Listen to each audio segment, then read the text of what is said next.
People say you have to have a lot of passion for what you're doing, and it's totally true. And the reason is because it's so hard that if you don't, any rational person would give up. It's really hard, and you have to do it over a sustained period of time. So if you don't love it, if you're not having fun doing it and you don't really love it, you're going to give up. And that's what happens to most people, actually. If you really look at the ones that ended up, being successful, unquote, in the eyes of society, and the ones that didn't, oftentimes it's the ones that are successful loved what they did so they could persevere when it got really tough.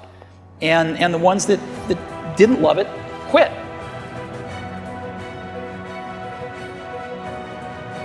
So it's a lot of hard work, and it's a lot of worrying constantly. And if you don't love it, you're going to fail.